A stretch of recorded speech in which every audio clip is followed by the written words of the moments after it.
Oke, selamat pagi atau siangnya untuk mahasiswa semuanya. Jadi di mata kuliah desain material komputasional ini memang ada dua bagian ya. Mungkin yang bagian kuliahnya sudah diberikan oleh Pak Kemal. Ini di bagian kedua adalah bagian praktikum ya. Praktikum nanti akan ada 4 modul plus satu modul ke 0 ini untuk mengenali dua software yang akan kita pakai, yaitu Quantum Espresso dan Vienna App Initio Simulation Package atau FASP ya. Nah, ini nanti setelah kita berkenalan dengan dua software ini di modul 0, nanti di modul 1 kita akan coba studi kasus ya, menghitung berbagai macam jenis kristal, dan juga nanti ada menghitung reaksi kimia ya menggunakan metode NEB ya. Nanti kita akan menggunakan dua software ini ya, QE dan FASP. Cuma nanti di bagian akhir-akhir di praktikum ini kita akan fokus menggunakan FASP saja gitu ya. Oke, di sini saya udah siapkan satu presentasi ya, slide presentasi untuk mengenal bagaimana cara menggunakan Quantum Espresso dan Vienna App Initio Simulation Package atau FASP ya. Nah, jadi kedua software ini pada dasarnya sama ya, menggunakan metode yang sama, yaitu metode periodic boundary condition untuk menyelesaikan permasalahan kuantum ini gitu ya. Berarti yang membedakan adalah bagaimana cara menggunakannya mungkin yang berbeda nanti ya kita lihat. Nah, nanti ini modul 0 ya, modul 0 pengantar bagaimana cara menggunakan software ini.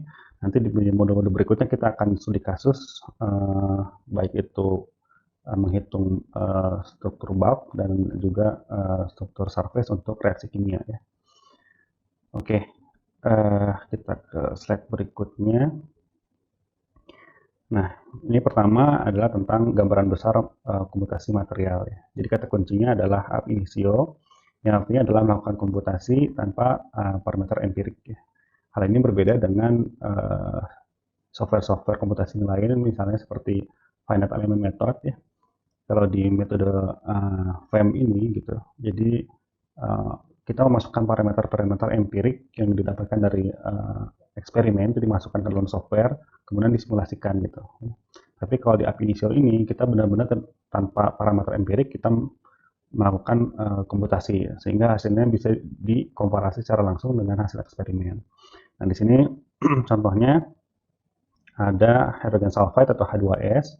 Di hasil eksperimen, panjang ikatan HS itu adalah 1,328 angstrom dan sudut HSH-nya adalah 92,2 derajat ya. Nah, ini kalau kita bandingkan dengan hasil komputasi, ini hasil komputasi memberikan panjang ikatan 1,356 angstrom. Ini kan angkanya mirip sekali dengan hasil eksperimen ya. Dan angle-nya pun atau sudutnya adalah 90,6 derajat, juga mirip dengan hasil eksperimen ya. Di contoh lain juga ada ini kristal zeolit ya.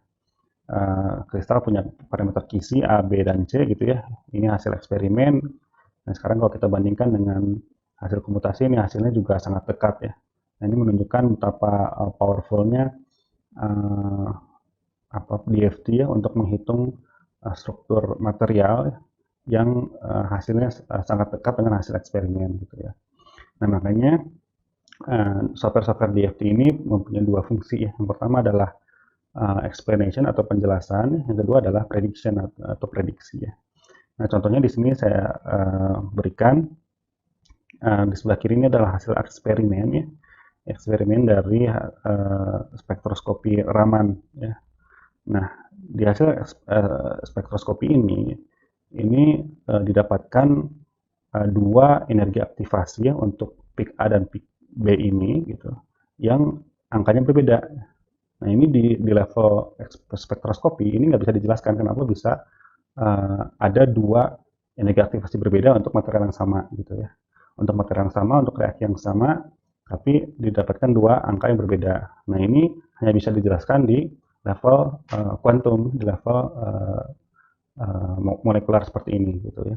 Nah, di sini di hasil komputasi menggunakan metode DFT didapatkan bahwa ada dua energi aktivasi yang berbeda ini akibat dari perbedaan sudut dari situs aktifnya ya. Ini wide angle mendapatkan energi aktivasi yang besar, sedangkan yang angle-nya kecil itu energi aktivasinya kecil ya.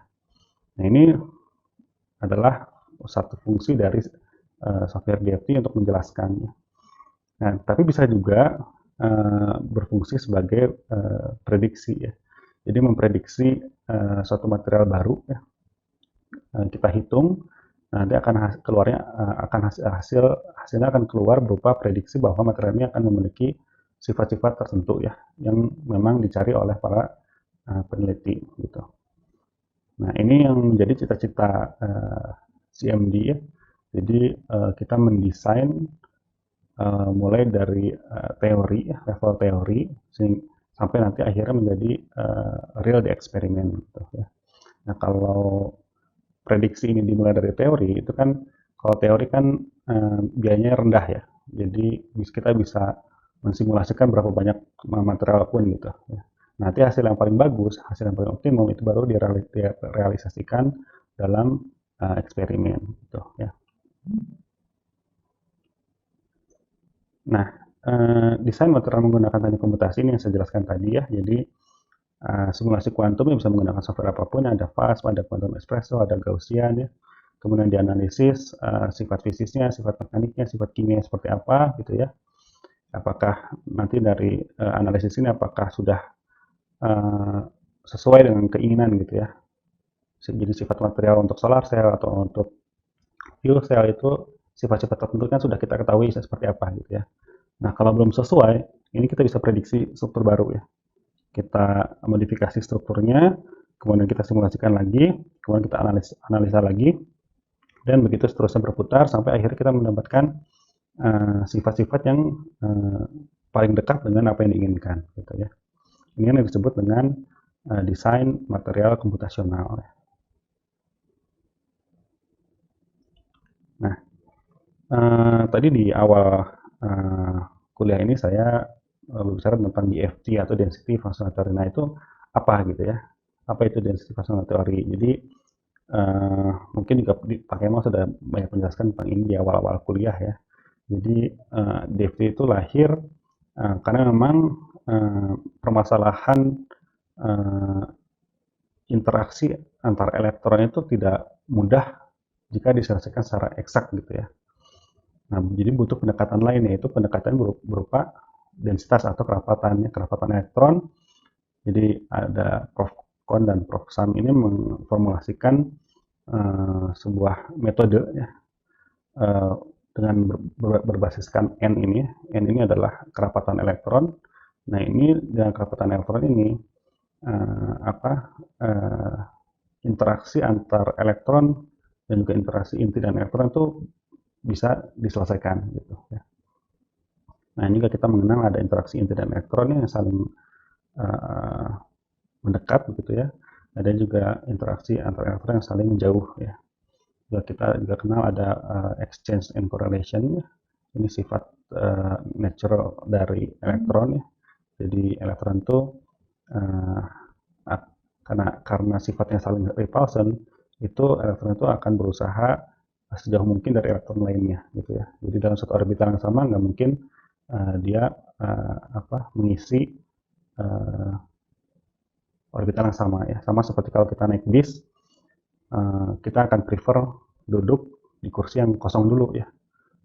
Tapi kalau udah penuh, itu nggak ada yang kursi yang kosong, ya kita memilih kursi yang sudah ada penumpangnya satu gitu ya. Nah, itu yang disebut dengan ini adalah exchange ya. Oh, ini korelasi, maaf, ini korelasi. Kemudian ada juga sifat exchange ya. Jadi dalam satu orbital itu elektron tidak bisa memiliki spin yang sama ya. Jadi entah dia spin up gitu ya dalam satu orbital gitu, dan orbital yang lain juga harus spin up ya kalau mengisi satu-satu seperti ini. Jadi nggak bisa spin up langsung spin down ya. Jadi harus spin up dulu semua, baru setelah setengah isi baru kita bisa spin down, spin down, dan spin down gitu ya. Nah itu singkat saja ya, singkat saja tentang DFT ya. Nah yang berikutnya adalah tentang basis set ya.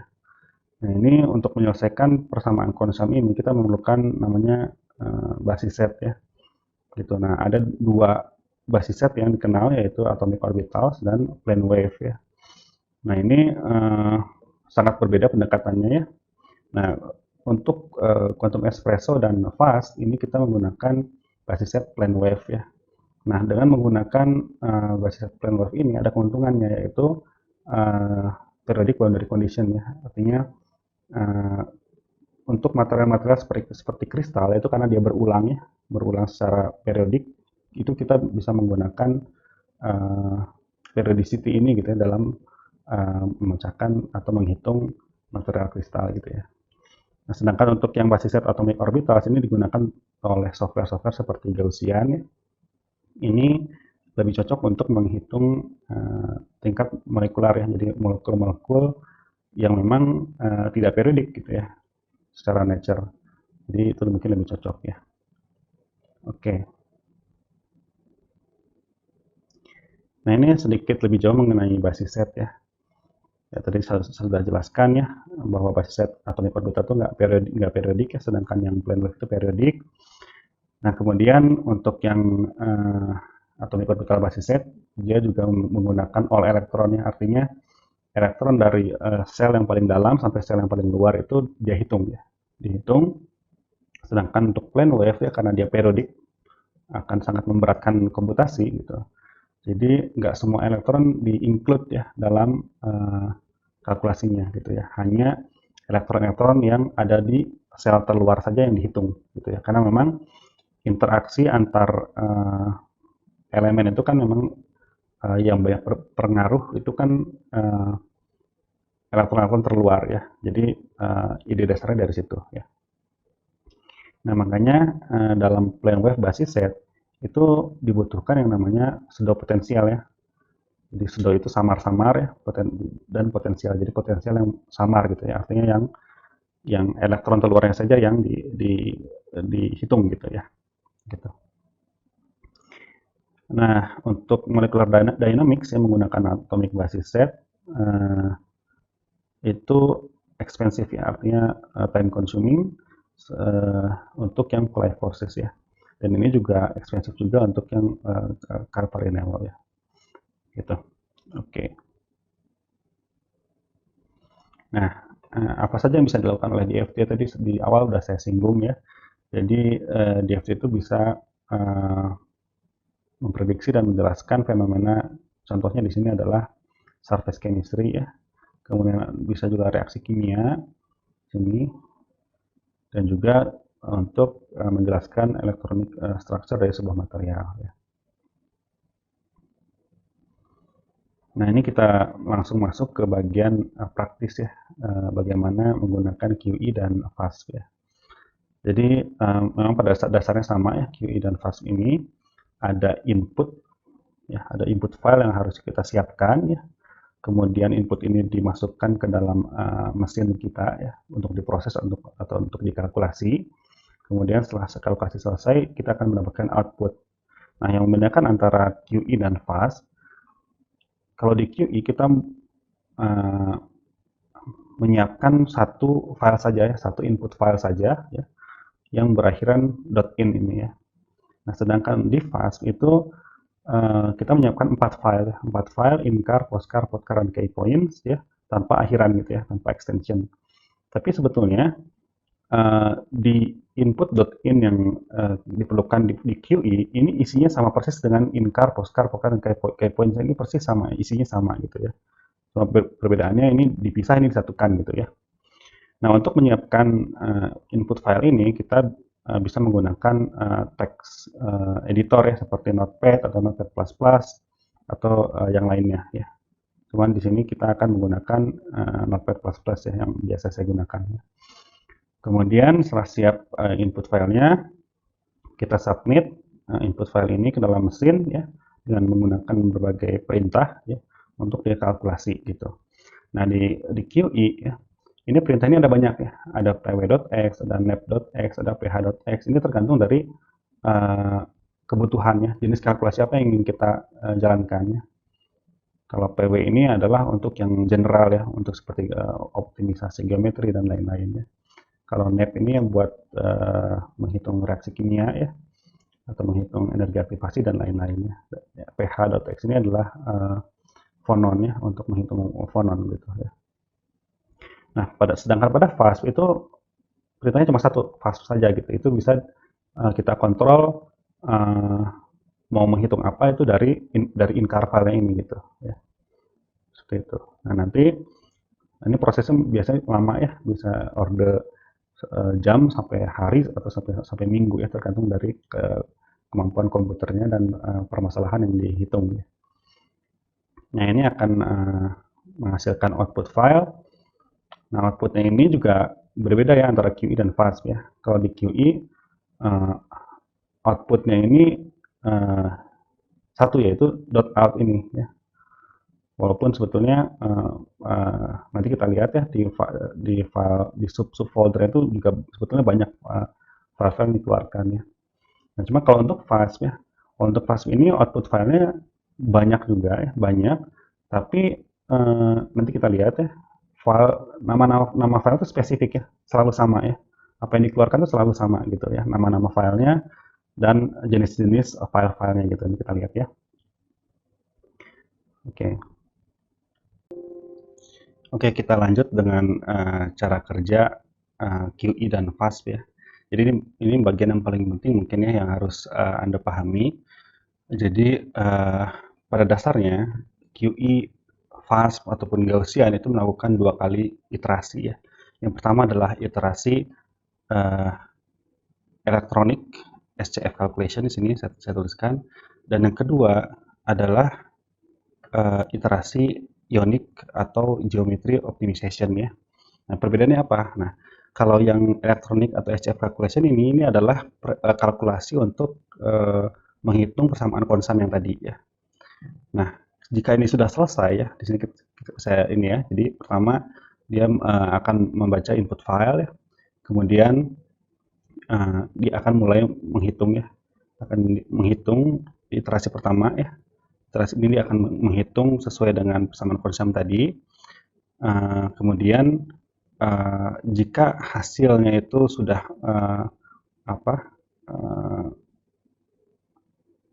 hasilnya itu sudah sesuai dengan elektron max step. Elektron max step ini artinya adalah threshold ya. Threshold apakah iterasi maksimum iterasinya mau berapa begitu ya. Kalau maksimum iterasinya 100 ya mungkin ya maksimum adalah 100 kali iterasi begitu ya. Atau dari threshold konvergensinya. Nah, ini threshold konvergensinya ditentukan berdasarkan energi ya. Jadi energi yang sekarang dengan energi yang sebelumnya itu sudah konsisten atau belum gitu ya. Sudah sama atau belum gitu ya.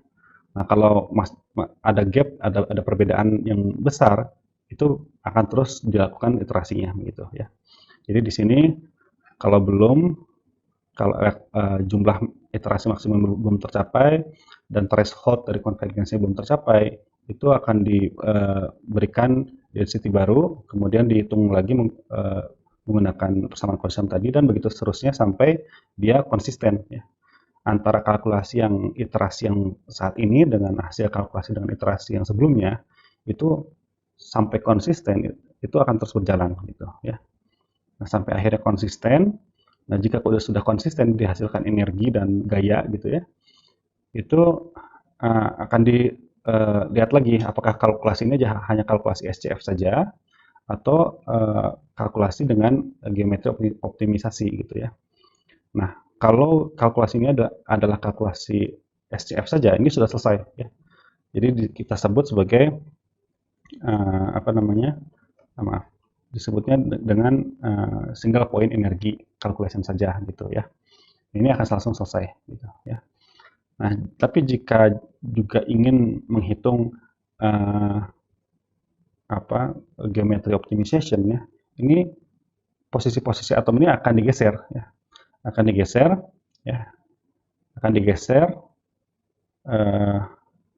Tapi sebelum digeser ini akan dilihat dulu ya apakah energi dan gaya yang dihasilkan di sini tadi ya itu sudah sesuai dengan threshold yang diberikan ya. Kalau sudah ya selesai gitu ya. Tapi kalau belum ini akan digeser ya. Nah ini kalau belum ini posisi-posisi atomnya itu akan digeser ya. Nah pergeseran atom ini pun ada metodenya ya. Ada metode Sigi ya atau conjugated gradient method, ada quasi-Newton dan lain-lain, nanti kita akan lihat ya. Nah, ini setelah digeser posisi atomnya, ini akan masuk lagi ke iterasi yang SCF tadi. Jadi dengan konfigurasi posisi atom yang baru itu dihitung lagi energinya berapa. Nanti akan dihasilkan energi ini, energi dan force di sini ya, energi dan force dihasilkan di sini lagi, kemudian dicek lagi ya, apakah energi dan force yang dihasilkan dari konfigurasi yang baru tadi, konfigurasi atom yang baru tadi itu sudah sesuai dengan threshold yang diberikan ya. Nah, kalau belum ini akan looping lagi dan terus menerus ya, si posisi atom ini akan terus menerus digeser sehingga akhirnya menemukan yang paling rendah energinya ya, atau yang sesuai dengan threshold yang diberikan di sini gitu ya. Ini kalau saya summarize di bawah sini ya.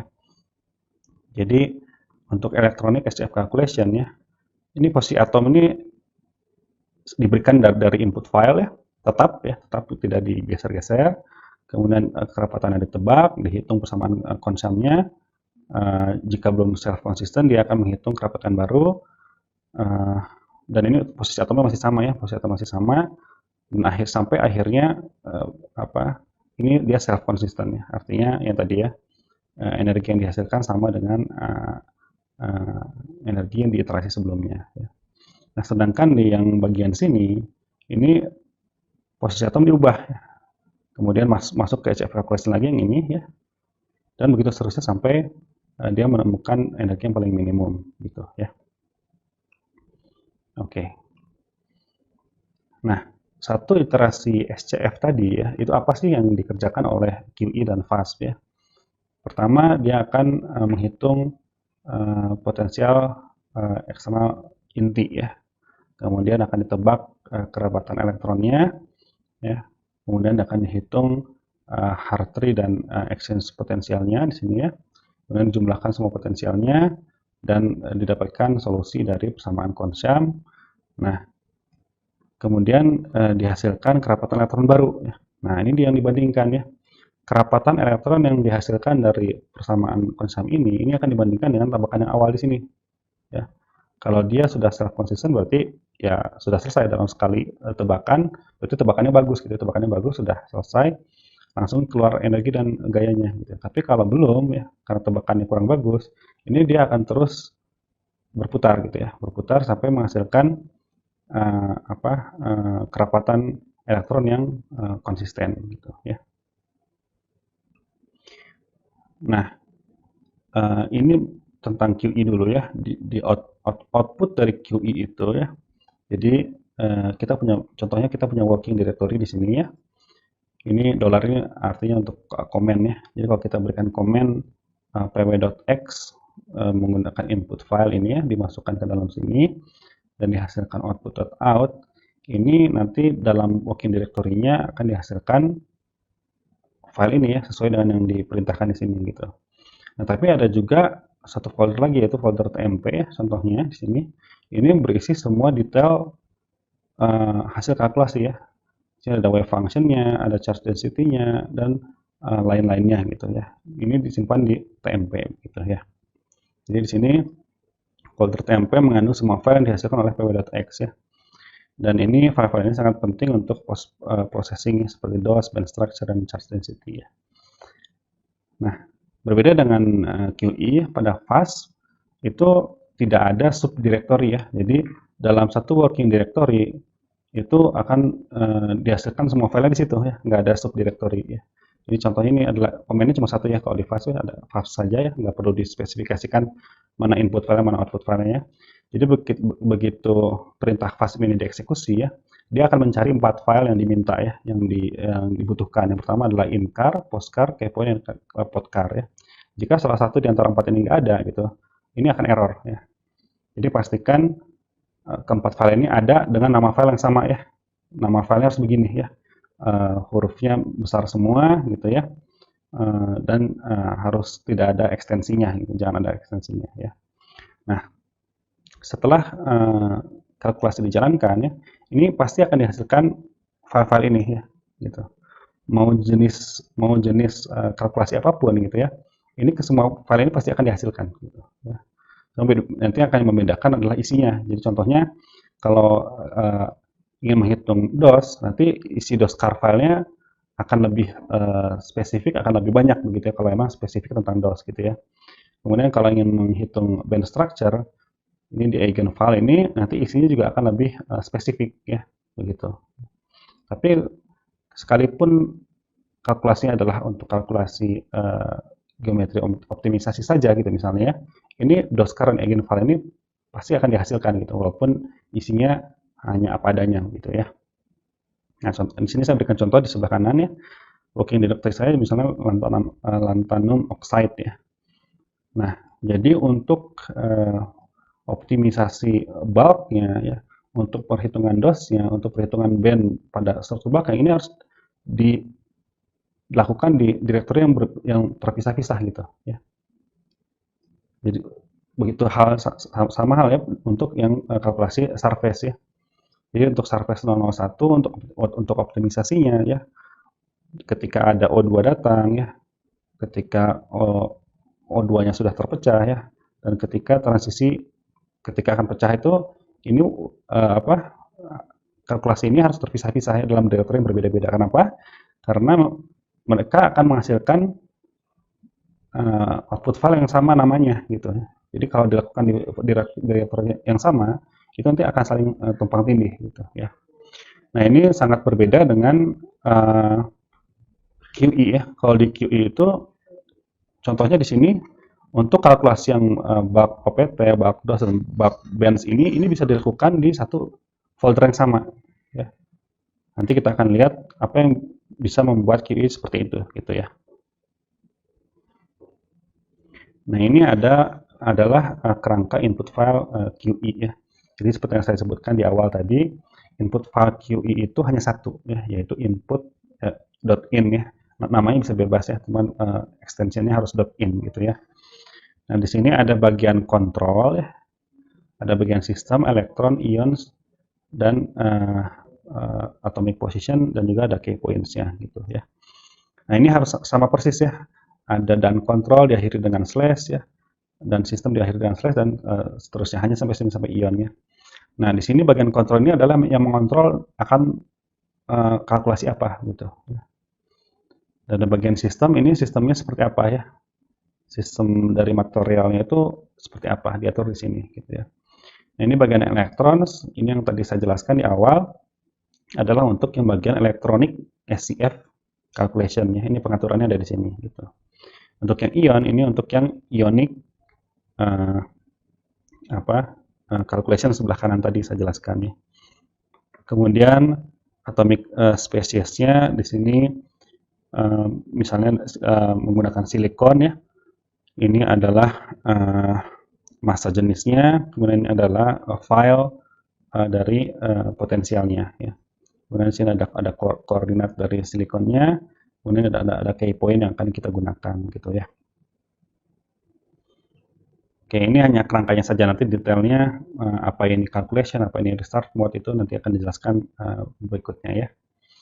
Nah, di fast itu sebetulnya sama ya seperti QE, cuma di sini kita pecah menjadi 4 file ya.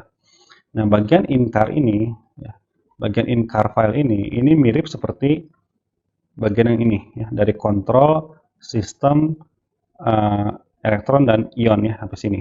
Ini adalah incar ya kalau di fast gitu. Nah, sedangkan postcar ini adalah koordinat atau posisi dari material yang akan kita kalkulasi ya. Dan ini kalau di QE adalah bagian ini ya. Bagian yang ini. Oke. Nah, key points ya, ini jelas ya kalau key points ini hanya begini isinya, ini sama dengan yang ini ya. Gitu.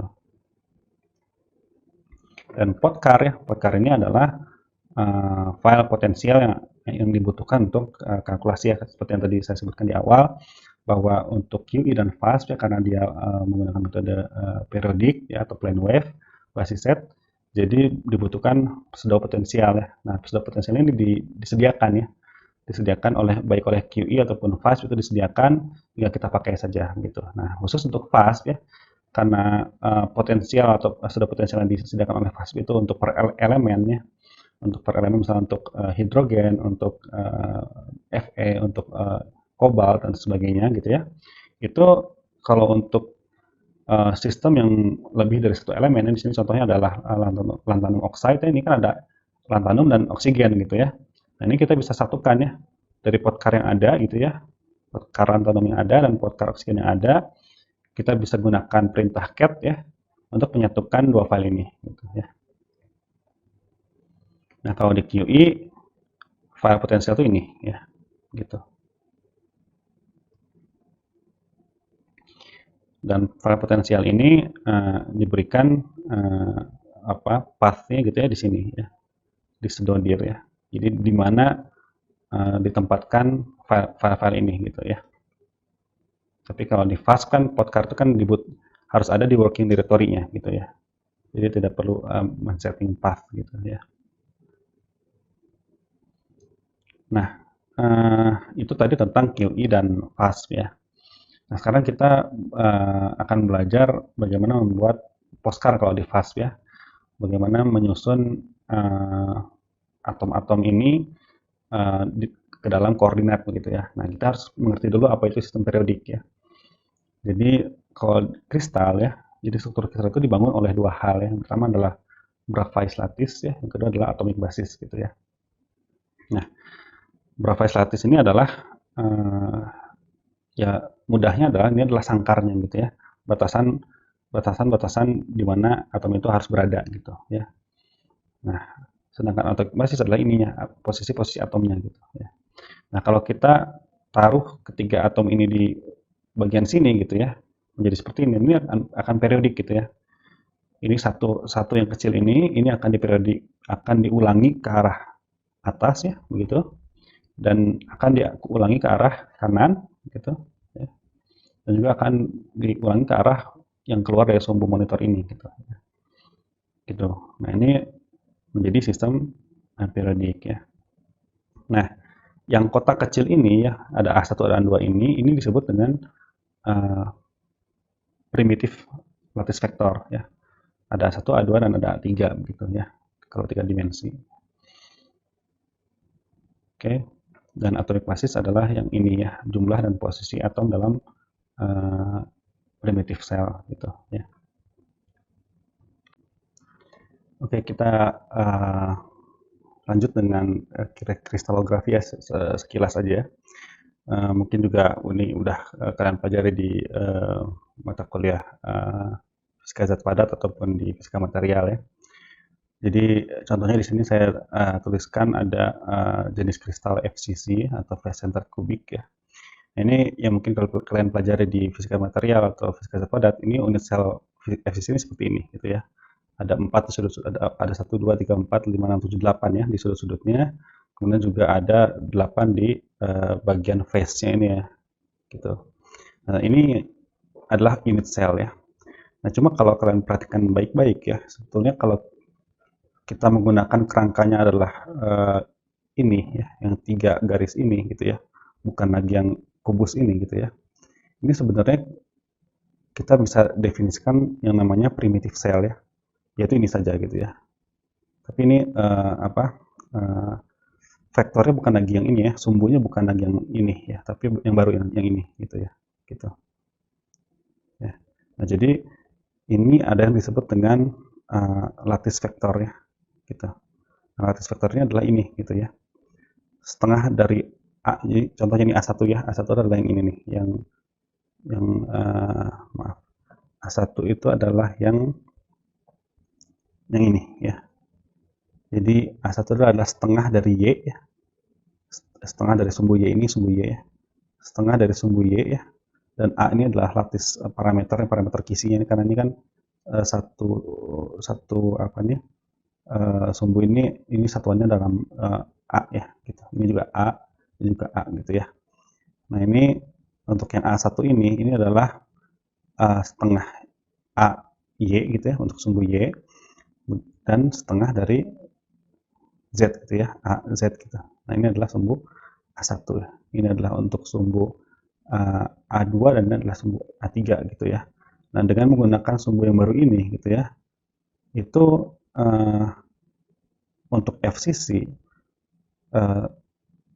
itu posisi atom itu bisa diwakilkan pada satu atom saja, yaitu ini gitu ya, yang 0,0000 ini gitu ya. Jadi kalau kita periodikan, kita ulangi secara periodik gitu ya, dengan menggunakan lattice vector ini akan bisa terreproduce struktur yang sama seperti ini gitu ya. Nah, sama halnya juga untuk face center diamond cubic ya. Ini sama ya, sama, yaitu FCC juga ya. Nah, cuma lattice vektornya pun sama ya, lattice vektor FCC sama seperti ini. Yang membedakan adalah atomic basisnya ya. Kalau simple FCC itu cuma ada satu di sini ya. Tapi kalau FC diamond itu ada dua ya, di sini dan di situ. Gitu. Ya. Ada di 0,00 dan di 0,25, 0,25, 0,25 ya. Ini relatif terhadap A1, A2, dan A3 ya, bukan yang X, Y, dan Z ya gitu. Nah, ini adalah definisi dari primitive cell gitu ya. Nah, kemudian ini kalau kita pakai ya, struktur FC diamond ini untuk menghitung struktur silikon ya, ini kita bisa menggunakan ini gitu ya. Jadi tipe Bravais-nya adalah FCC, lattice parameter dari silikon kita tahu, ini dari eksperimen 5,43, atomic massnya sekian, dan lokasi-lokasi atomic basisnya ini ya. Jadi atomic basisnya kalau di slide yang sebelumnya kan ini 0,25, tapi ini kan relatif terhadap A1 ya. Ini kalau dalam kartesian ya, ini enggak lagi relatif terhadap A1, tapi ya sudah dalam bentuk kartesian seperti ini gitu ya. Nah, ini kalau kita translasi ya, dalam input file akan seperti ini. Ini input filenya QE ya. Nanti kita akan lihat untuk input filenya fast ya. Jadi IBRAF sama dengan 2 ini adalah untuk FCC. Ini sel DM1 ini adalah A ya. 10,25. Kemudian NAT ini adalah number of atom ya. Ada 2 atom ya, karena ini ada 2 atom ya. Silikonnya ada 2. Tapi ini number type-nya ya, number of type of elemennya cuma satu ya, yaitu silikon saja gitu ya. Kemudian ini adalah energy cut off-nya, kemudian energy cut off row-nya sekian ya. Ini biasanya 4 kali atau 8 kali dari energy cut off function-nya ya. Kemudian ini adalah silikon, kemudian ini adalah atomic mass-nya, dan ini adalah nama file dari potensialnya yang ini disediakan di website QE, bisa di-download ke dalam PC masing-masing ya. Kemudian di sini adalah atomic position-nya ya. Atomic position-nya ini bisa relatif terhadap lattice vector yang A1, A2, A3 tadi ya, menggunakan akhiran kristal di sini ya. Jadi 0000 dan 025, 025 dan 025 ya. Atau bisa juga dalam angstrom ya, yang sesuai dengan ini begitu ya. Nah, ini kan sel DM ini kan disebutkan di sini ya, 10,25. Ini dalam satuan bor ya, dalam satuan bor. Kalau QE bor ya, ini sama dengan 5,43 angstrom di sini ya. Nah, ini kalau tadi di awal saya jelaskan bahwa ab initio itu nggak butuh parameter empirik gitu ya. Tapi kok kenyataannya di sini menggunakan data eksperimen 10,5 ini gitu ya. Nah, ini sebetulnya di setting 11, 14 ataupun 7 itu pun bisa gitu ya. Kita buta sama sekali tentang berapa lattice parameternya silikon pun bisa gitu ya. Nanti hasil akhirnya pun akan jatuh di kisaran angka sekian ya, segini gitu. Nah, ini saya tuliskan 10,25 supaya kalkulasinya cepat ya, karena kalau tebakan awalnya sudah dekat dengan minimumnya gitu ya, itu kalkulasinya akan cepat ya dibandingkan kalau kita di sini memasukkan angka 15 atau 6 gitu, ini kalkulasinya akan lama gitu ya, optimisasinya. Nah, ini juga kita balik lagi ke belakang ya, tentang apa itu pseudo potensial ya. Jadi yang biru ini adalah yang all elektron potensial ya. Jadi di mana potensialnya memperhitungkan semua keberadaan elektron ya. Sedangkan yang merah ini adalah yang pseudo ya. Jadi dia hanya memperhitungkan potensial di kulit terluar saja gitu ya. Sedangkan yang bagian dalamnya ini diberi yang lebih smooth gitu ya, yang lebih smooth, yang lebih mudah untuk dihitung gitu ya. Ini adalah sudah potensial ya. Di sini diilustrasikan, di sini sebenarnya kan ada core, ini ada inti, di sini ada bagian core elektronnya, di sini adalah valence elektronnya ya.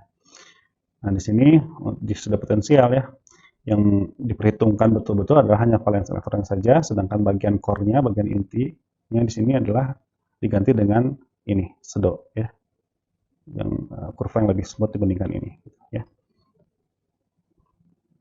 Nah, kemudian tentang key points,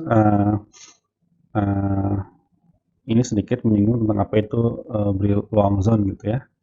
Jadi kalau tadi kita berbicara primitive cell di real space ya. Jadi primitive cell di space yang nyata begitu ya, yang di koordinat x, y, dan z gitu ya.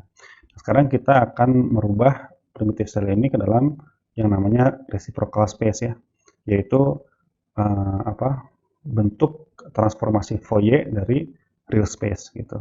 Nah, itu primitive cell dalam reciprocal space ini dinamakan dengan Brillouin zone ya.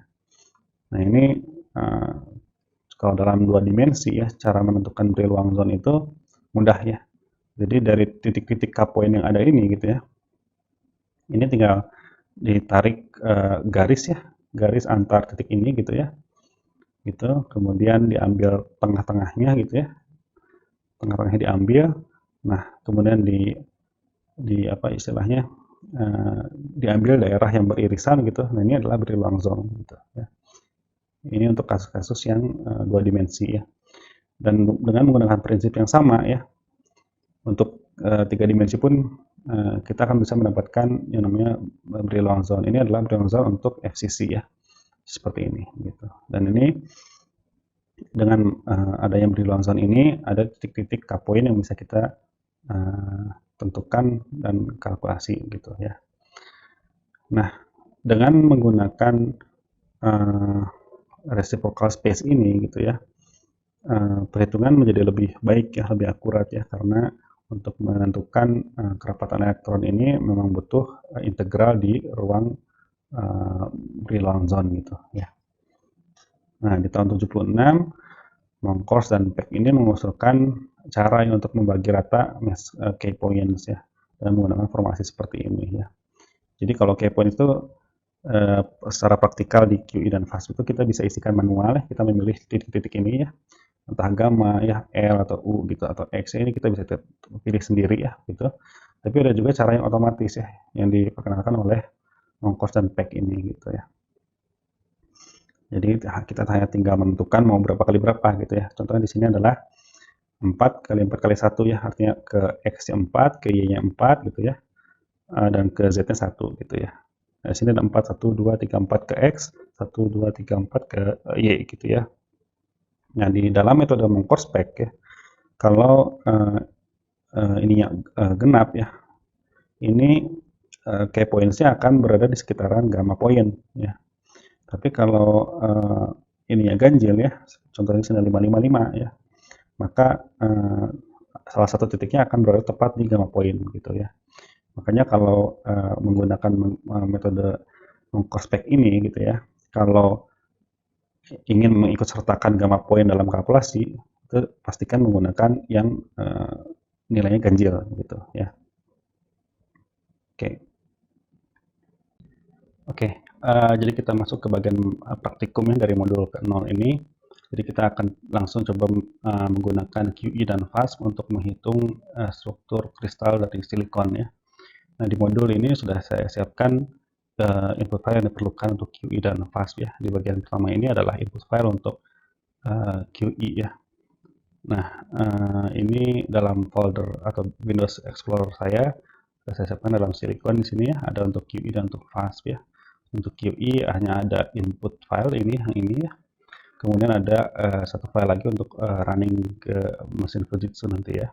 Sedangkan untuk fast ini ada 3 file yang bisa saya siapkan di Windows saya ya. Nanti ditambahkan satu file lagi untuk podcast, nanti kita akan siapkan langsung di mesin Fujitsu. Dan juga ada submission file untuk merunning file-file ini gitu ya. Nah, di sini saya sudah copy and paste menggunakan Notepad++ di sini ya. Input file QE yang ada di modul PDF ini ya. Saya beri nama input.in ya. Ada bagian kontrol, sistem, electrons, ions, cell, atomic species-nya, kemudian ada position-nya, ada key points-nya ya. Nah, di bagian kontrol ini kita akan menghitung yang namanya VC relax ya. Nanti Anda juga bisa merefer ke dokumen input file ya, opsi-opsi apa saja yang tersedia dalam calculation ini ya. Di sini VC relax artinya adalah untuk menghitung ya, merelaksasi struktur atau volume dari unit sel silikon ya. Gitu. Kemudian dari start mode ini from scratch ya, jadi ya artinya akan menghitung dari betul-betul dari awal gitu ya. Nah, kemudian ini lokasi di mana hasil potensial disimpan ya. Adanya di home ya, di folder QE pod gitu ya. Oke, ini mungkin harus di gitu ya. Oke. Kemudian ini di sini QE itu ada namanya prefix ya atau awalan. Di sini saya beri awalan SI ya. Jadi semua file output nanti akan diberikan prefix SI di bagian depannya gitu ya. Ini akan menandakan korelasi antara satu kalkulasi dan kalkulasi lainnya. Tadi di awal saya jelaskan bahwa QE ini dia bisa melakukan kalkulasi, berbagai jenis kalkulasi, contohnya untuk optimisasi struktur ya, untuk kalkulasi DOS dan kalkulasi band structure ini di satu working directory yang sama ya. Itu kenapa bisa seperti itu, karena ada yang namanya prefix ya. Jadi untuk prefix yang sama dia akan merefer ke hasil output sebelumnya gitu. Nanti kita lihat ya.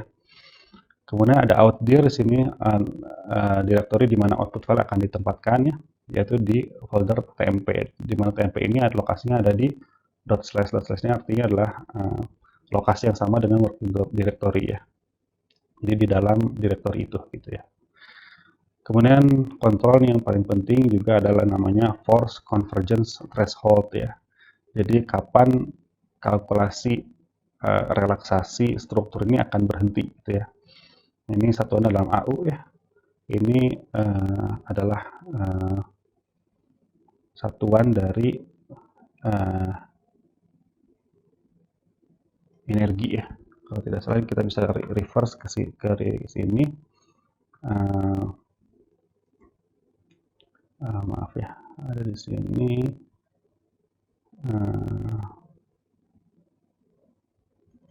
Sebentar ya. Maaf. Nah, di sini di parameter-parameter ini ada namanya force convergence threshold ya. Jadi satuan adalah electron volt per angstrom ya. Gitu. Ada juga thresholdnya bukan berupa gaya ya, tapi berupa energi ya. Berupa energi, ini satuannya dalam AU juga ya. Begitu. Nah, ini kalian bisa pilih apakah kalkulasi itu akan berhenti berdasarkan energi atau berdasarkan force ya. Namun yang umum digunakan adalah berdasarkan force ya. Gitu. Nah, kemudian ini ada sistemnya, IBRAF2 ini adalah FCC, kemudian CLDM1 ini adalah lattice parameter A ya, dalam satuan bor. Kemudian number of atomnya ada 2 ya, karena ada dua silikon dalam primitive cell-nya. Kemudian number of type-nya di sini hanya ada satu, yaitu silikon saja. Ya, ini ada energi cut off-nya untuk wave function-nya dan untuk core-nya. Ini adalah biasanya 8 kali dari ini dalam satuan throughput ya. Kemudian ada number of spin-nya, jadi kalau n spin 1 ini artinya dia non spin polarized ya. Artinya semua elektron semuanya berpasangan gitu ya. Nah, ini berbeda dengan kalau misalnya kita menghitung logam-logam transisi yang terdapat elektron-elektron yang tidak berpasangan ya. Artinya kita harus mengubah n spin ini menjadi 2 ya. 2 itu artinya spin polarized ya. Kemudian ada number of band yang kita bisa spesifikasikan berapa yang kita mau nanti untuk silikon ini. Itu bagian sistem. Nah, ini masuk ke bagian elektrons, ada elektron max step. Jadi jumlah iterasi maksimum yang bisa dilakukan oleh QE ya untuk bagian elektronnya, bagian SCF-nya. Jadi jumlah SCF-nya bisa berapa kali begitu ya. Kemudian ada convergence threshold-nya ya. Bagian elektron ini convergence threshold-nya diatur oleh energi ya. Jadi kalau energinya sudah lebih kecil daripada ini gitu ya, dalam satuan AU ya, ini dia akan stop gitu, ya. Kemudian masuk ke bagian ion ya, karena kita akan menghitung volume kristal ya. Di sini jelas kristal itu harus bisa berkontraksi atau bisa mengembang gitu ya. Nah, ini menggunakan ion dynamics ya, dengan metode BFGS atau Cauchy-Newton ya kalau secara umumnya ya. Nah, selain ion kan ionnya bergerak tuh, ionnya bergerak dan juga selnya juga harus bergerak ya. Nah, ini sel ini opsional ya. Kalau di sini kalkulasinya adalah relax saja gitu ya. Tapi karena di sini visi relax ya, volume juga harus dihitung ya. Jadi selnya pun ikut berkontraksi atau mengembang tadi ya. Ini menggunakan ada cell dynamics ya, dan ada cell Dufry ya. Cell dynamics ini menggunakan metode yang sama seperti ion dynamics ya, di mana ion yang tadi bergerak gitu ya. Dan di sini adalah sel Dufry, artinya si sel ini dia bisa mengembang ke arah mana saja kalau opsinya adalah all gitu ya. Ada atomic species di sini ya, ada atomic mass-nya dan ada potensialnya, nama file potensialnya ya. Dan di sini diberikan juga koordinat dari atomic basisnya. Dan juga di sini saya menggunakan key point automatic yang diberikan oleh Mongkospak sebanyak 5 kali 5 kali 5 ya. Jadi untuk struktur bulk seperti ini ya, ini karena 3 dimensi ya, ini ke arah X, Y, dan Z ini semuanya diberikan sama 555 ya. Gitu. Nah, itu QE ya. Nah, sekarang di sini di modul juga ada untuk FAST ya. FAST tadi kita harus menyiapkan 4 file ya, itu in-car file, post-car file, dan key points ya. Dan satu lagi juga ada podcast, tapi podcast kita tinggal memilih dari sistem ya. Nah, ini sama ya, di sini in-car udah saya copy paste ke sini ya. Nah, perbedaannya di fast ini kita menggunakan parameter atau tag-tag ini ya, ini urutannya bisa bebas ya. Kalau di QE kan ini kan bagian ini tuh harus dalam ini ya, tab control dan slash ini gitu, nggak bisa di luarnya begitu ya. Nah, kalau di fast ini bagian ini tuh bisa ada di mana saja gitu ya. Ini bahkan kalau ini kita hapus seperti ini dihapus, ini juga dihapus gitu ya. Ini semua yang berawalan pagar ini hanya komentar ya, jadi tidak akan dibaca oleh sistem. Ini begini pun ini oke gitu ya, tidak masalah gitu. Ini bisa ditaruh, misalnya sistem ditaruh di paling bawah pun itu tidak masalah ya. Silakan ya. Dan sistem ini nama sistemnya, ini energi cut off-nya, ini spin-nya ini apakah spin polarized atau non spin polarized ya. Kemudian ini adalah L real ya. Jadi tadi yang saya jelaskan di Brillouin zone itu kan reciprocal space ya. Ada juga real space ya. Dan di sini L real false ya, artinya dia akan menggunakan reciprocal space ya gitu. Tapi kalau L real true berarti dia akan menggunakan real space gitu. Nah, ini karena kita sistemnya kecil ya, hanya silikon 2 atom ya. Sistemnya kecil, jadi kita lebih baik menggunakan reciprocal space ya. Jadi hasil kalkulasinya lebih akurat ya. Cuma nanti kalau kita sudah menggunakan sistem yang lebih besar ya, kita akan menggunakan ini true ya, real space. Jadi lebih cepat kalkulasinya gitu. Nah, di sini ada algoritma ya, ada algoritmanya untuk SCF itu kan dia untuk menyelesaikan persamaan konsam itu dia butuh diagonalisasi ya. Nah, itu ada berbagai metode ya, bagaimana cara menyelesaikan diagonalisasi itu gitu. Nah, di sini ada berbagai macam pilihannya, di fast ada normal, ada fast ya, dan lain-lain gitu ya. Nah, ini Tapi yang umum digunakan adalah normal atau fast ya. Untuk sistem kecil seperti ini kita gunakan normal ya. Tapi kalau udah ke sistem yang lebih besar itu kita gunakan fast gitu ya, cepat. Kemudian sini ada EDIF ya, EDIFF ya. Ini adalah sama seperti ini, yang ini ya. Convergence threshold untuk bagian elektronnya ya. Gitu. Ada I-smear karena kita menggunakan smearing ya. I-smear-nya di sini 0 ya, yaitu adalah Gaussian smearing. Kemudian kalau di sini pakai apa ya? Smearing. Oh enggak pakai smearing ya. Oke. Nah, ini sigma untuk smearingnya adalah 0,2 ini default ya. Dihapus pun nggak masalah ya, karena defaultnya memang 0,2 ya. Jadi kalau dihapus pun tidak masalah gitu. Ini NEOM adalah sama seperti ini ya. Elektron Mach step-nya ya. Nah, di sini jadi kalau SCF-nya udah 150 kali berulang-ulang terus itu kan dipaksa berhenti gitu. Kemudian ada O'Brien di sini ini sama seperti ini ya, sama seperti ion dynamics ataupun cell dynamics ya. Nah, di FAST itu tidak ada perbedaan ya antara bagaimana metode yang dipilih untuk menggeser atom ataupun metode yang dipakai untuk mengembangkan atau mengempiskan volume dari satu itu diatur dalam satu parameter atau tag yang sama, itu Ibrion ini ya. Ini adalah kuasi Newton sama seperti BFGS-nya QI ya. Nah, di sini ada ISIF ya. ISIF 3 ini adalah artinya sama seperti ini ya.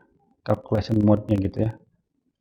Jadi kalau ISIF 3 itu dia tidak hanya akan merelaksasi atomnya, tapi juga akan merelaksasi volume dari selnya. Itu 3 ya. Kemudian ada ISIF 2 ya. ISIF 2 itu dia volumenya tetap ya, dibuat tetap gitu.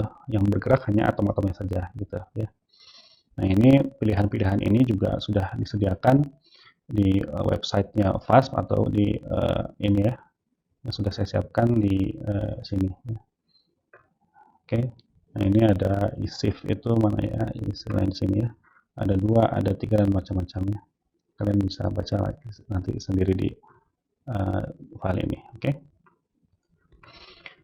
Oke, kembali ke sini yang terakhir adalah EDFFG gitu ya.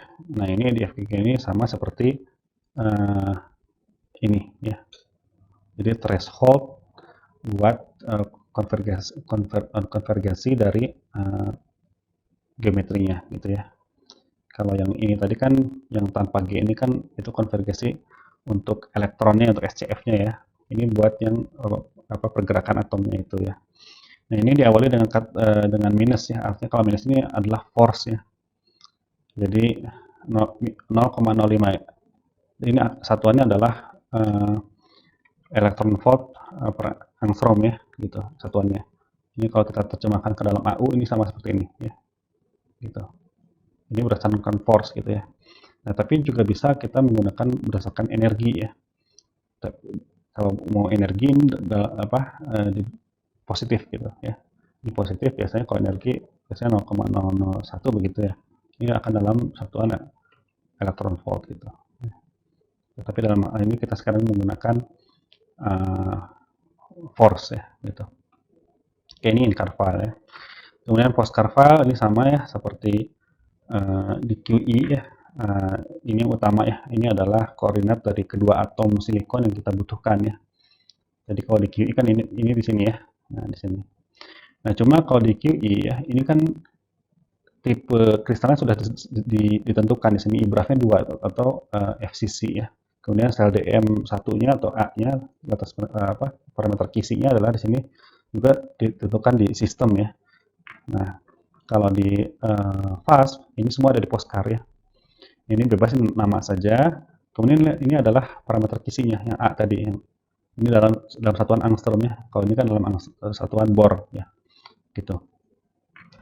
Nah, ini adalah lattice vektor yang tadi dijelaskan di awal ya.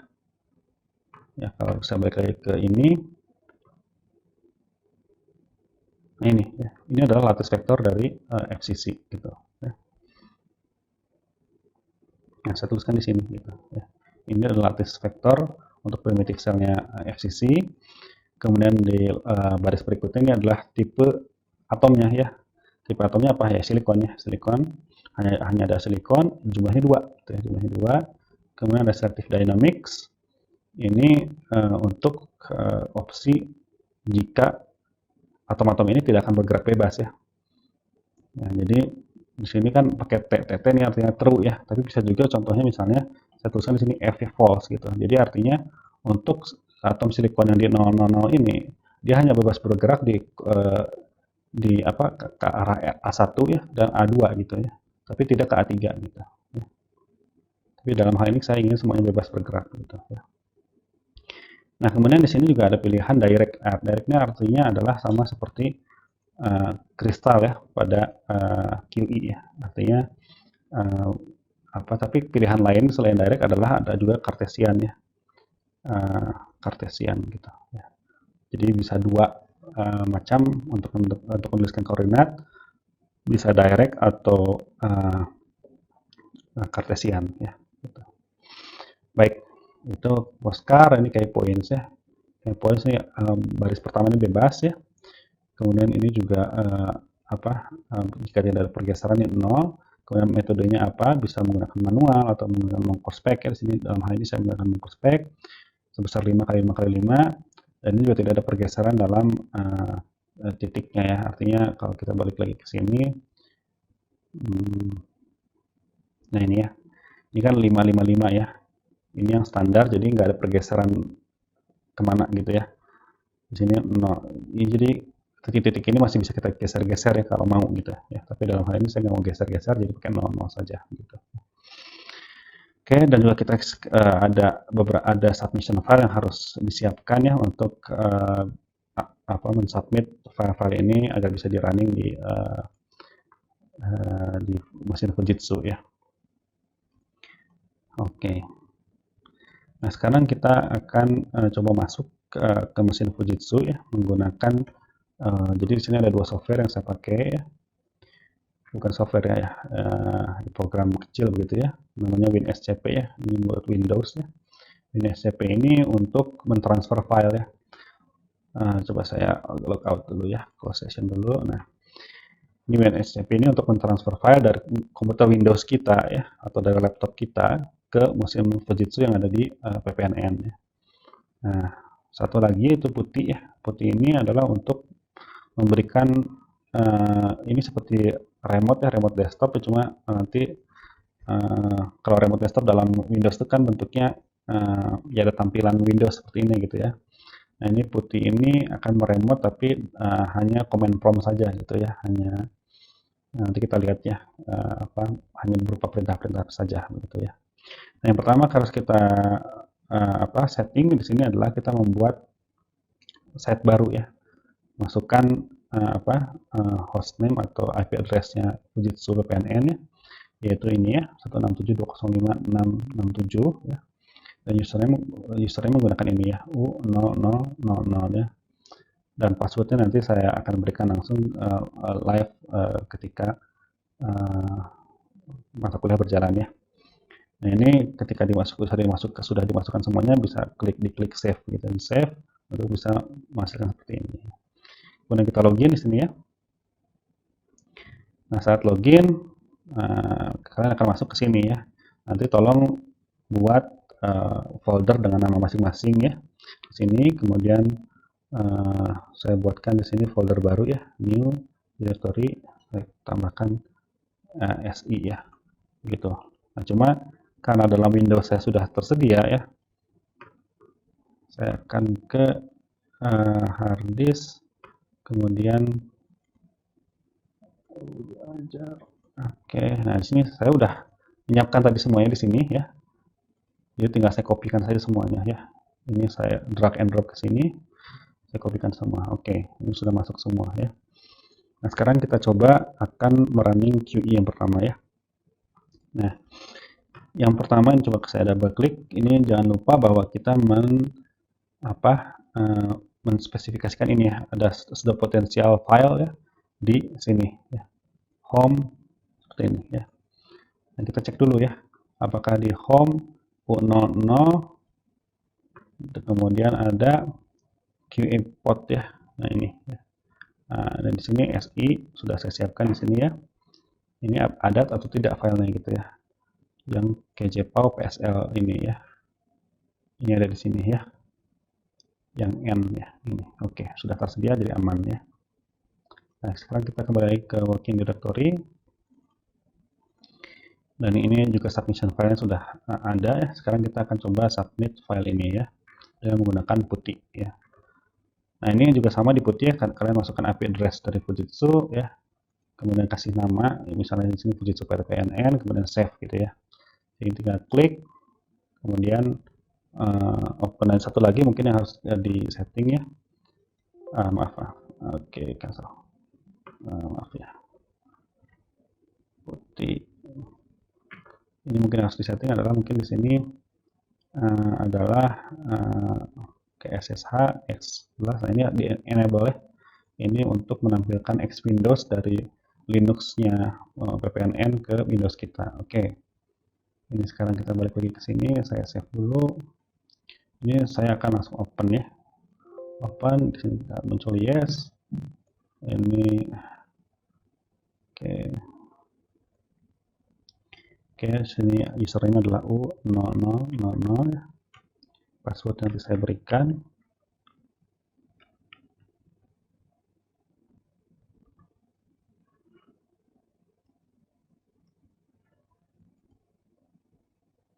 Oke, kita sudah login sekarang. Nah, sekarang kita lihat kita sekarang lokasinya ada di mana ya. Dengan menggunakan perintah pwd gitu ya. Present working directory, kita ada di home U000. Kita juga bisa menggunakan ls, min al untuk lihat file-file yang ada di directory ini ya.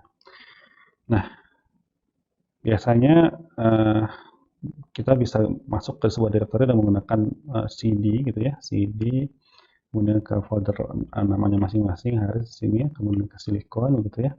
Nah, kalau gini kan lama ya, harus ketik satu-satu. Saya biasanya cd, kemudian dari WinSCP, di sini saya bisa klik kanan, copy path ya, copy path, kemudian saya paste di sini. Cara paste di sini itu dengan klik kanan ya, klik kanan dia akan ke paste ya. Ini jadi lebih cepat gitu ya. Nah, di sini kalau saya list lagi file-file yang ada di directory ini, ada dua ya, input.in dan qi.sh ya. Nah, ini kita menggunakan, biasanya saya menggunakan VI ya. VI ini program di Linux seperti Notepad++ tadi ya, untuk melihat ini text editor untuk melihat file input. Coba saya di sini input ya. Nah, ini sudah ada ya. Oke. Ya. Untuk keluarnya adalah ini ya, apa titik 2 Q gitu ya. Oke, kita juga akan lihat isi dari submission file ini ya. Ya, seperti itu ya. Oke.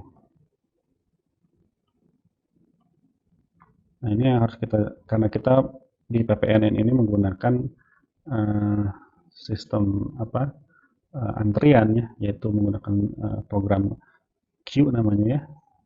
Itu diatur supaya mengantri ya semua job yang disubmit gitu ya. Di sini saya coba menggunakan queue subnya karena kita akan submit file ya, submit job, jadi queue submit ya, spasi nama submission filenya gitu ya, begini.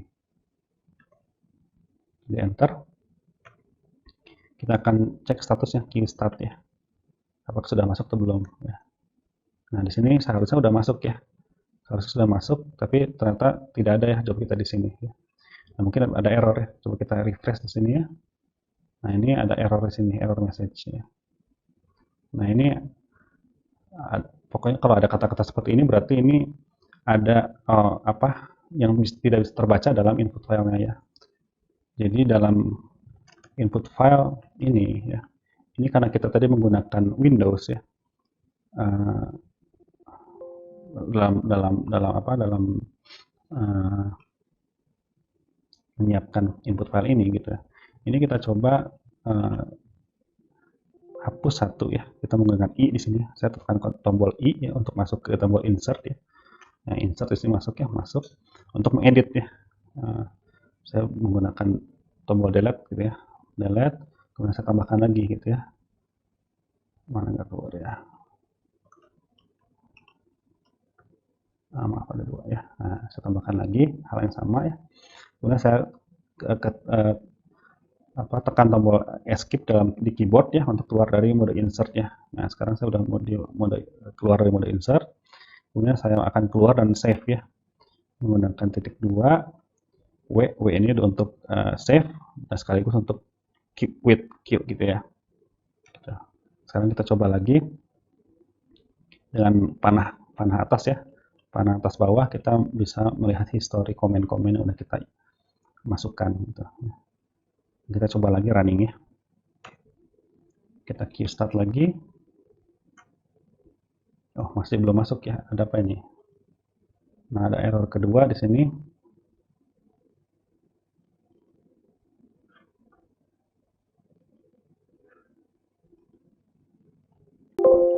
Oke, sekarang kita coba masuk ke mesin Fujitsu ya. Jadi di sini saya menggunakan 2 buah software ya. Yang pertama adalah WinSCP di sini. Ini tugasnya untuk mengupload file ya. Upload file dari komputer kita Windows ke komputer Linux di Fujitsu PPNN ini gitu ya. Nah, yang kedua softwarenya adalah Putih ya. Putih ini jadi setelah kita mentransfer file menggunakan WinSCP, file-file yang sudah kita upload ini akan kita eksekusi, akan kita running menggunakan QI dan fast, dan perintah-perintahnya itu kita masukkan menggunakan Putih ini ya. Nah, kita coba ya, ini di WinSCP ya, klik new site, kemudian masukin IP address PPNN ya, seperti ini 167.205.6.67 ya. Username adalah U0000 dan passwordnya nanti akan saya berikan secara live di kuliah ya. Oke, sekarang saya coba login. Nah, begitu login Anda akan langsung masuk ke home U000 ini ya.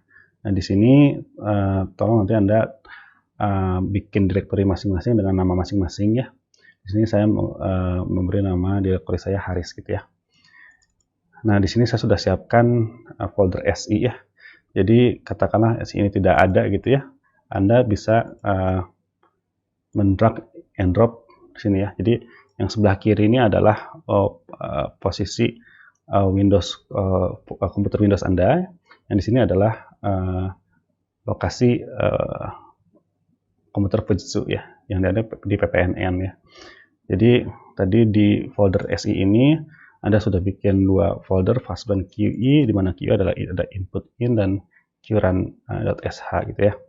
Nah, ini Anda bisa langsung kopikan semua dengan drag and drop ke sini ya.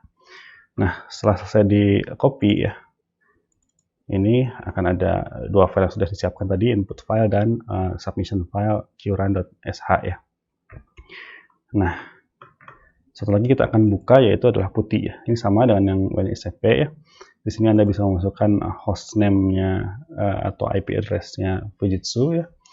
Seperti ini ya. 167.205.667 ya. Kemudian Anda bisa kasih nama di sini dan kemudian save ya. Dan di sini juga setelah Anda save, Anda bisa load lagi, kemudian setting di SSH ke X11, beri tanda cek di sini, tanda cek untuk menampilkan X Windows ya. Jadi semua yang ditampilkan dari Linux PPNN itu bisa keluar X Windows ke komputer Windows Anda gitu ya.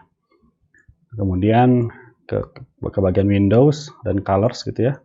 Di sini saya menggunakan foreground warna hitam ya. Ini untuk teks warna hitam, dan backgroundnya saya menggunakan warna putih gitu ya.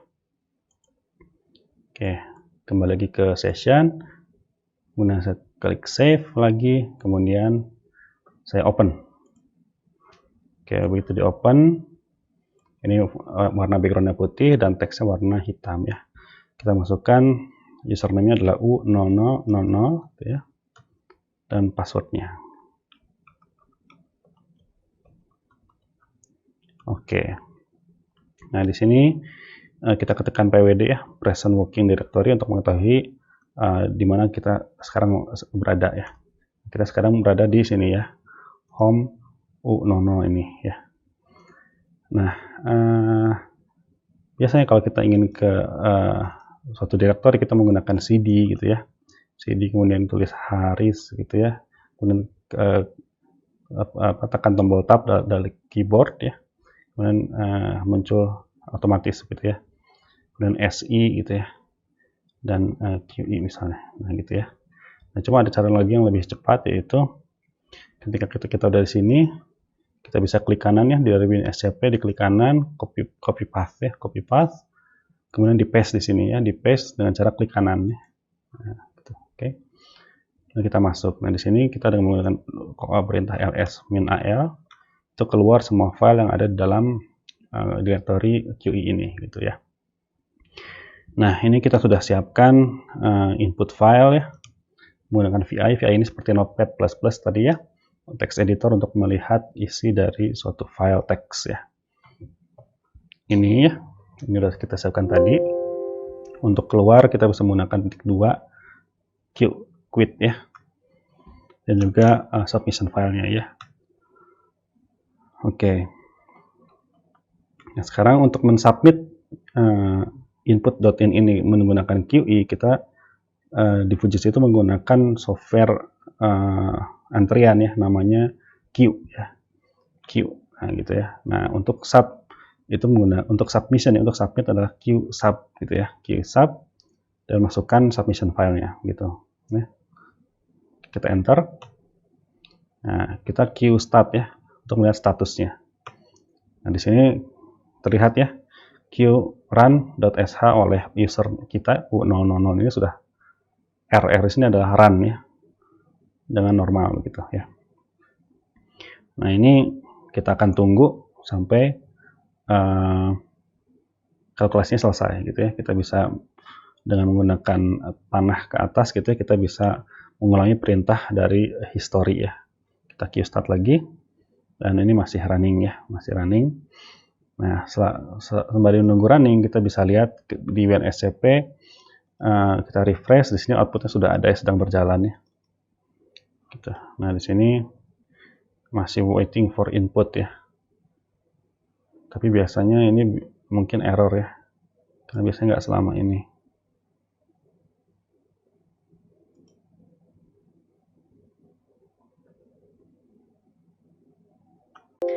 Ya baik, jadi tadi ada error sedikit ya. Jadi permasalahannya adalah di input file.in itu di paling bawah ini harus diberikan dua baris kosong ya, agar tidak error gitu ya.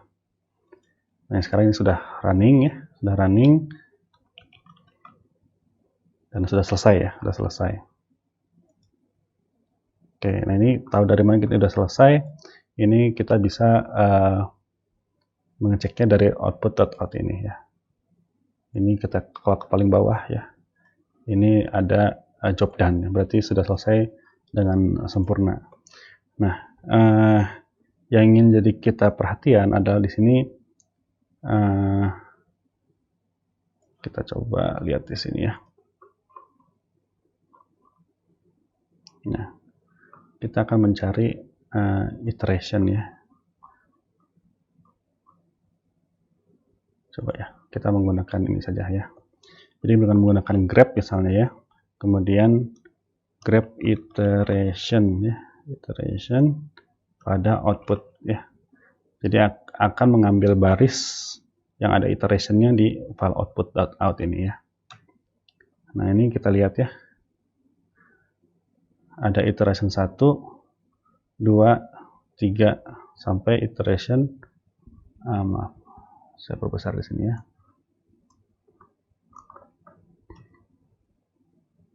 Oke.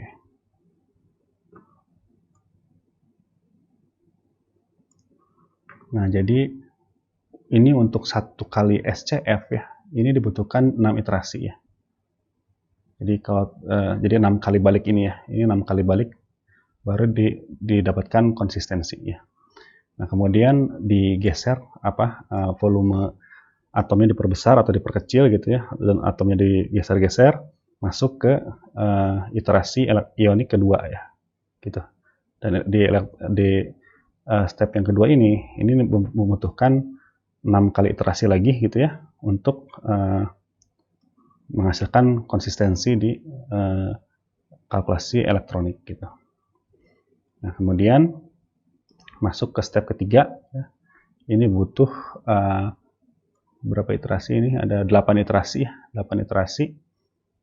Nah, ada 8 iterasi untuk konsisten. Ya. Kemudian masuk lagi ke step yang keempat, volume selnya diperbesar atau diperkecil lagi, posisi atomnya digeser-geser lagi, kemudian dihitung SCF lagi, membutuhkan 5 iterasi gitu ya. Dan begitu seterusnya sampai ke step ke berapa ini? Ke step ke-5 ya. Atau ke-6 ini baru didapatkan volume sel yang paling optimum gitu ya. Gitu. Jadi ada 8 step ionik dan ada ini ya, sekian iterasi untuk mendapatkan SCF ya, gitu. Oke, itu adalah dari QE ya, QE. Nah, sekarang kita akan coba menggunakan FASP ya. Oh ya, satu lagi mungkin yang harus saya tampilkan di sini adalah hasil ya, hasil dari optimize structure-nya ya. Kita akan menggunakan grep ya. Kemudian biasanya n ya, n gitu pada output gitu ya. Saya coba dulu ya, n. Nah, di sini ada n final coordinates ya. Kita ulangi lagi, grep n final. Kalau dua kata harus menggunakan ini ya, apostrof gitu ya. N final. Nah, ini ada min a ya. Min a itu artinya dari baris tersebut misalnya 10 ke atasnya gitu ya pada output. Nah, seperti ini. Salah ya, harusnya min B, maaf. Kalau min A itu ke bawah ya. Ini min B gitu ya. Nah, jadi dari n final dari baris ini ya, dari baris ini itu akan 10 ke atas ya. 1 2 3 4 5 6 7 8 9 10 ya sampai sini gitu. Nah, ini adalah yang kita butuhkan ya. Ini adalah hasil optimize cell gitu ya. Jadi ini Anda perhatikan bahwa lattice vektornya sudah berubah ya, sudah berubah menjadi yang tadi asalnya 0,5 pas gitu ya, sekarang jadi 0,504 gitu ya. Tapi ini masih tetap ya, posisi atomnya masih tetap. Oke. Nah, ini dengan mengalihkan ini 10,25 ke sini Anda akan mendapatkan lattice parameter yang optimize ya, berdasarkan hasil DFT gitu. Oke. Nah, itu QE ya. Itu QE ya. Anda juga bisa, kalau kita lihat di sini, Anda juga bisa mendapatkan total energi ya. Maaf. Ya, total energi gitu ya. Dari output. Oke. Nah, ini total energinya adalah yang paling bawah ini ya. Ini adalah total energi terakhir yang dihitung ya. Sekian. Atau Anda juga bisa menggunakan ini ya. Jadi ini adalah total energi yang dihasilkan untuk setiap iterasi tadi ya, untuk setiap iterasi. Nah, sekarang yang ada tanda serunya ini adalah untuk step-step ionik tadi ya. Nah, ini ya. Ini step pertama, kedua, ketiga, keempat, dan kelima ya. Ini adalah hasil total energi yang konsistennya gitu ya. Ini akan sama dengan ini ya, gitu. Jadi nanti untuk data energi ini yang Anda harus ambil datanya ya. Nah, untuk force juga bisa ya, grab. Kemudian total force, T-nya besar ya. Output gitu ya. Nah, ini total force yang paling, total force-nya nggak ada ya. Nah, ini total force-nya kenapa nggak ada? Karena selnya berkembang ya, selnya berubah mengecil atau membesar gitu ya. Jadi force-nya tidak bisa dihitung ya. Oke, itu untuk QE. Nah, sekarang kita akan coba FASP ya. FASP. Kita coba ke sini titik-titik. Sini titik ini adalah satu direktori ke atas ya. Nah, FASP gitu ya. Kemudian oke. Nah, di sini ada satu file yang belum kita siapkan, yaitu podcast ya. Nah, ini kita bisa siapkan dengan cara cat tadi ya. Kita masuk ke Fastspot nih, kita ke sini gitu ya. Nah, di sini kita coba pakai copy paste ya. Kita cat di sini.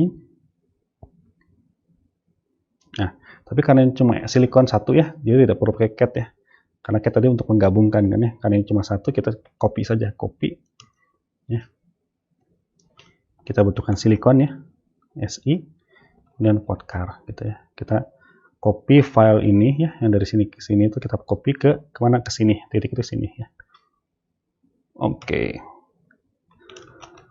Nah, kita dapatkan podcast di sini ya. Nah, sekali lagi kita akan cek submission file punya kita ya. Kita akan cek di sini supaya tidak ada error. Di sini sepertinya sudah oke. Mungkin oke ya, sudah oke. Oke. Misalnya W key ya, W itu save, Q itu quit.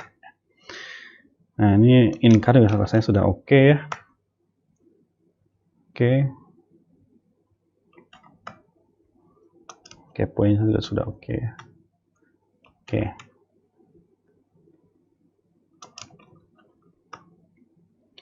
Oke, sekarang kita akan coba submit job ini, qsub ya. Kemudian fast run gitu ya. Oke. Oke, sudah masuk. Oke, kita coba lihat ya.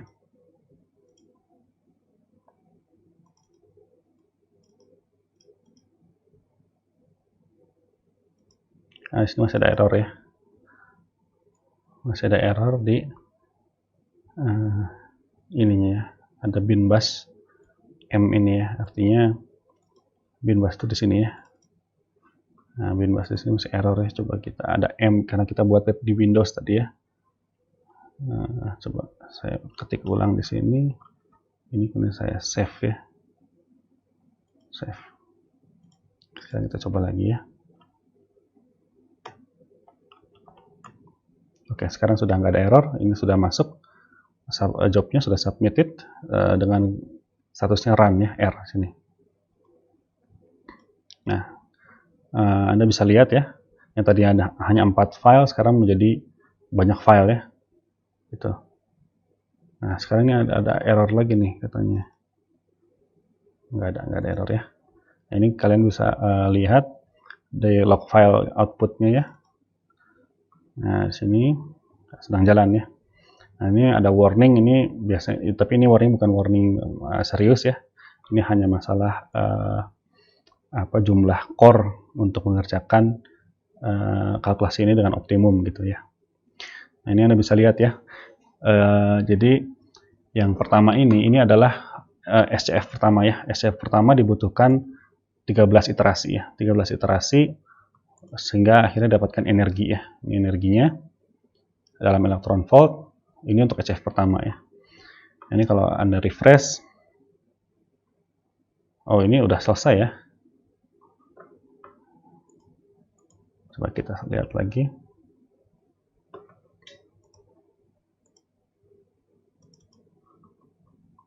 Oke, jadi di fast ini cuma satu kali SCF ya. Satu kali SCF dia sudah selesai begitu. Tidak seperti di QE tadi dia butuh 5 step ya, 5 step ionic untuk optimisasi selnya. Tapi ini sepertinya kalau fast tebakan inputnya sudah baik gitu ya, sudah baik dan memenuhi kriteria konvergensi gitu ya. Ini kalau Anda lihat di OSGCAR ya di sini, bukan di OSGCAR, di OutCAR mungkin.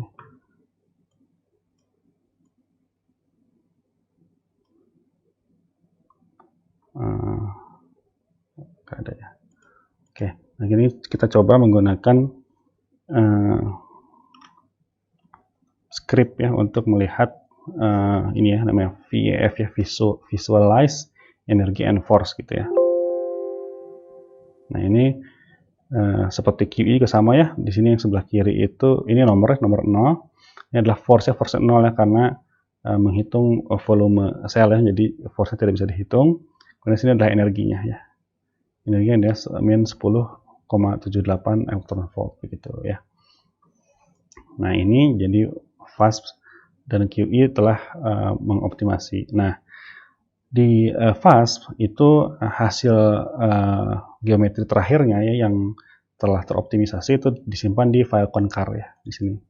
Nah, ini adalah hasil yang telah teroptimisasi ya. Kita lihat kalau kita bandingkan dengan postcard yang tadi kita siapkan ya, ini sama persis ya. Sama persis, tidak ada perubahan sedikit pun ya. Karena memang tadi hanya dibutuhkan satu step. Satu step itu ya postcard yang aslinya gitu ya. Postcard aslinya dipakai, dihitung dan tidak digerak-gerakan lagi gitu ya. Gitu.